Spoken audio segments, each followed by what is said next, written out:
नमस्कार, ये आकाशवाणी शिमला है। अब आप प्रभा शर्मा से प्रादेशिक समाचार सुनिए। आज के मुख्य समाचार। सूचना व प्रसारण मंत्री अनुराग सिंह ठाकुर ने मीडिया से जल्दबाजी में समाचार देने की बजाय समाचारों की प्रामाणिकता को अधिक महत्व देने का किया आह्वान। प्रदेश के मुख्य निर्वाचन अधिकारी मनीष गर्ग ने चुनाव संबंधी ड्यूटी पर तैनात कर्मचारियों से अपने डाक मतपत्र 8 दिसंबर से पहले भेजने का किया आग्रह। आरबीआई ने इस वर्ष 1 दिसंबर से प्रायोगिक आधार पर खुदरा डिजिटल रुपया शुरू करने की घोषणा की। और किन्नौर व कांगड़ा जिलों में सर्दियों के मौसम की तैयारियों के लिए संबंधित अधिकारियों को सभी प्रबंध करने के निर्देश। अब समाचार विस्तार से। सूचना और प्रसारण मंत्री अनुराग सिंह ठाकुर ने कहा है कि देश के लोक प्रसारक आकाशवाणी और दूरदर्शन हमेशा से सच के साथ खड़े रहे हैं और लोगों के भरोसे पर खरे उतरे हैं। वे आज नई दिल्ली में 59वें Asia Pacific Broadcasting Union ABU महासभा और एसोसिएटेड मीटिंग 2022 के उद्घाटन सत्र को संबोधित कर रहे थे। उन्होंने कहा कि मीडिया लोगों की निर्णय क्षमता पर गहरा असर डालता है, इसलिए प्रसारण सामग्री में सटीकता इसकी प्राथमिकता होनी चाहिए। अनुराग ठाकुर ने कहा कि कोविड महामारी के दौरान प्रसार भारती ने 100 से अधिक कर्मचारियों को खो दिया था, लेकिन इसके बावजूद भी इसकी रफ्तार थमी नहीं। सूचना और प्रसारण मंत्री ने कहा कि महामारी के दौरान इन्फोडेमिक की भी एक बड़ी चुनौती थी। प्रसार भारती के मुख्य कार्यकारी अधिकारी गौरव द्विवेदी ने एशिया पैसिफिक ब्रॉडकास्टिंग यूनियन के आयोजन से बहुमूल्य परिणाम की आशा व्यक्त की। उन्होंने कहा कि ABU महासभा की इस वर्ष की विषय वस्तु लोगों की सेवा व संकट के समय में मीडिया की भूमिका, विशेष रूप से कोविड जैसे संकट का सामना करने के बाद बहुत उपयुक्त है। प्रसार भारती इस वर्ष एशिया पैसिफिक ब्रॉडकास्टिंग यूनियन महासभा की मेजबानी कर रहा है। प्रदेश में 14वीं विधानसभा के चुनाव के लिए 12 नवंबर को डाले गए वोटों की गिनती 8 दिसंबर को सुबह 8 बजे से 68 मतगणना केंद्रों पर की जाएगी। राज्य निर्वाचन विभाग द्वारा मतगणना की तैयारियों को अंतिम रूप दिया जा रहा है और मतगणना ड्यूटी पर तैनात रहने वाले अधिकारियों व कर्मचारियों को प्रशिक्षण भी दिया जा रहा है। राज्य में भाजपा, कांग्रेस और आप के अलावा अन्य राजनीतिक दलों के कुल 412 प्रत्याशियों का भाग्य EVM में बंद है। EVM व VVPAT मशीनों को संबंधित उपमंडल मुख्यालयों पर त्रिस्तरीय सुरक्षा व्यवस्था के बीच रखा गया है और उपमंडल मुख्यालयों पर ही मतगणना की जाएगी। प्रदेश के मुख्य निर्वाचन अधिकारी मनीष गर्ग ने चुनाव संबंधी ड्यूटी पर तैनात कर्मचारियों और सेवा मतदाताओं से अपने डाक मतपत्र समय पर भेजने का आग्रह किया है। उन्होंने कहा कि मतदान से पूर्व चुनाव ड्यूटी पर तैनात कर्मचारियों व सेवा मतदाताओं को पोस्टल बैलेट के माध्यम से मतदान की सुविधा प्रदान की गई। मुख्य निर्वाचन अधिकारी के अनुसार जारी किए गए मतपत्रों में से 56,044 वापस रिटर्निंग अधिकारियों के पास पहुंच गए हैं। उन्होंने शेष कर्मियों से अपने डाक मतपत्र 8 दिसंबर से पहले संबंधित रिटर्निंग अधिकारियों तक भेजने का आग्रह किया है। प्रदेश में कुल 59,700 से अधिक चुनाव ड्यूटी से संबंधित कर्मचारियों को डाक मतपत्र प्रदान किए गए हैं। इस बीच 8 दिसंबर को मतगणना संबंधी ताजा जानकारी वोटर हेल्पलाइन ऐप या भारतीय निर्वाचन आयोग की वेबसाइट www.results.eci.gov.in से ली जा सकती है।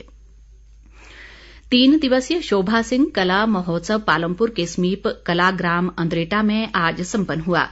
महोत्सव के दौरान कला पारखी साहित्यकार KL वैद्य को शोभा सिंह कला पुरस्कार से सम्मानित किया गया।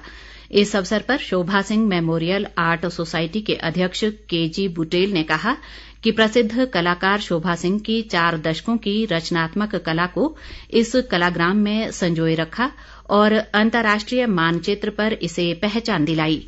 उन्होंने कहा कि नई पीढ़ी को इस दौर में साहित्यकार शोभा सिंह के गुणों को आत्मसात करने और उनके कला जीवन दर्शन ग्रो मोर गुड का प्रसार करने की जरूरत है।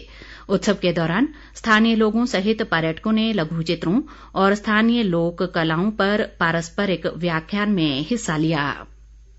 सोलन की उपायुक्त कृतिका कुल्हारी ने कहा है कि 10 वर्ष पहले आधार कार्ड बनवा चुके लोगों को अपने दस्तावेज अपडेट करवाने चाहिए ताकि आधार सत्यापन में कोई असुविधा न हो। आज सोलन में जिला स्तरीय आधार निगरानी समिति की बैठक की अध्यक्षता करते हुए उन्होंने कहा कि आधार कार्ड अपडेट करने के लिए कार्ड धारक आधार केंद्रों या स्वयं ऑनलाइन के माध्यम से भी अपलोड कर सकते हैं। उन्होंने लोगों से 5 वर्ष तक के बच्चों का नामांकन करवाने की अपील करते हुए 5 और 15 वर्ष की आयु पूरी करने के बाद बच्चों के अनिवार्य बायोमेट्रिक अपडेट के महत्व पर भी जोर दिया। भारतीय रिजर्व बैंक ने इस वर्ष 1 दिसंबर से प्रायोगिक आधार पर खुदरा डिजिटल रुपया शुरू करने की घोषणा की है। रिजर्व बैंक के अनुसार इसके लिए 8 बैंकों की पहचान की गई है। पहले चरण में इसकी शुरुआत 4 शहरों मुंबई, नई दिल्ली, बेंगलुरु और भुवनेश्वर में की जाएगी। बाद में इसका विस्तार अहमदाबाद, गंगटोक, गुवाहाटी, हैदराबाद, इंदौर, कोच्चि, लखनऊ, पटना और शिमला तक किया जाएगा। डिजिटल रुपया एक डिजिटल टोकन के रूप में होगा और इसकी कानूनी वैधता होगी। उपयोगकर्ता मोबाइल फोन पर बैंक द्वारा उपलब्ध कराए गए डिजिटल वॉलेट के माध्यम से डिजिटल रुपए का लेन देन कर सकेंगे और QR कोड का उपयोग करके व्यापारियों को भुगतान किया जा सकेगा। किन्नौर जिले में सर्दियों के मौसम की तैयारियों को लेकर उपायुक्त आबिद हुसैन सादिक की अध्यक्षता में जिला आपदा प्रबंधन प्राधिकरण और विभिन्न विभागों के साथ रिकांगपिओ में आज एक बैठक हुई। इस दौरान उन्होंने सभी विभागों के अध्यक्षों को सर्दियों के दौरान जरूरी कदम उठाने और सभी तैयारियां पूरी करने के निर्देश दिए।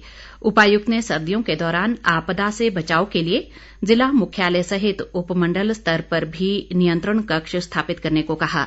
उन्होंने बर्फबारी के दौरान पेयजल व बिजली आपूर्ति सुनिश्चित बनाने और खाद्य वस्तुओं के पर्याप्त भंडारण पर भी बल दिया।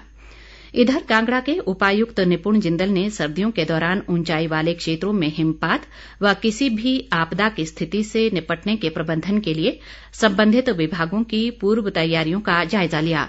उन्होंने आज धर्मशाला में विभिन्न विभागों के अधिकारियों के साथ बैठक कर भारी हिमपात व इससे होने वाले नुकसान की स्थिति से निपटने के उपायों पर चर्चा की। निपुण जिंदल ने जिले के सभी उपमंडलाधिकारियों से वीडियो कॉन्फ्रेंसिंग के माध्यम से जुड़कर उन्हें जरूरी दिशा निर्देश दिए। नेहरू युवा केंद्र शिमला के सौजन्य से नवयुवक मंडल टिक्कर द्वारा सामुदायिक भवन जखलियाना में आज निःशुल्क होम्योपैथी चिकित्सा शिविर लगाया गया। नेहरू युवा केंद्र शिमला की जिला युवा अधिकारी मनीषा शर्मा ने बताया कि शिविर में क्षेत्रीय होम्योपैथिक अनुसंधान संस्थान शिमला से डॉक्टरों की टीम ने करीब 55 लोगों के स्वास्थ्य की निःशुल्क जांच की।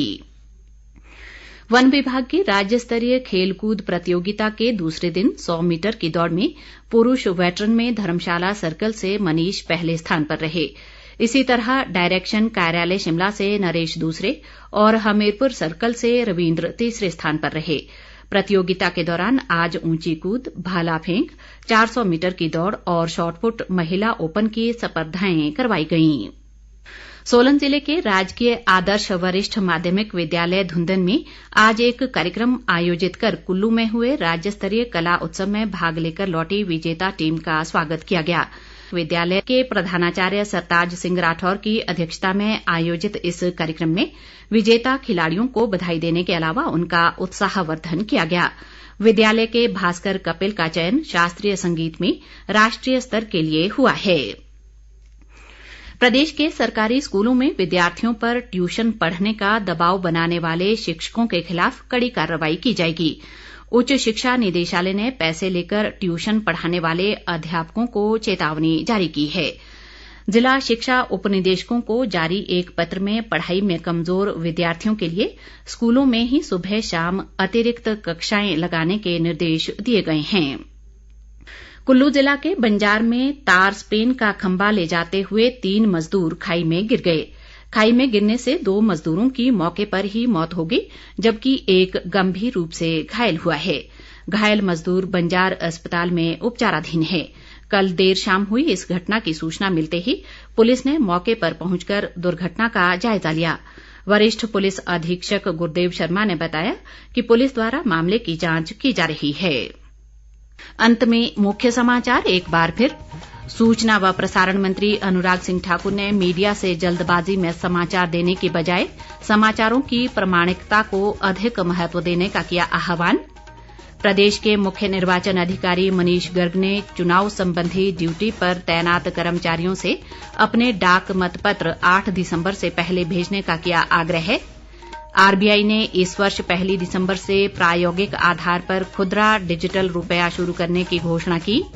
और किन्नौर व कांगड़ा जिलों में सर्दियों के मौसम की तैयारियों के लिए संबंधित अधिकारियों को सभी प्रबंध करने के निर्देश। इसी के साथ ये समाचार बुलेटिन समाप्त हुआ। नमस्कार।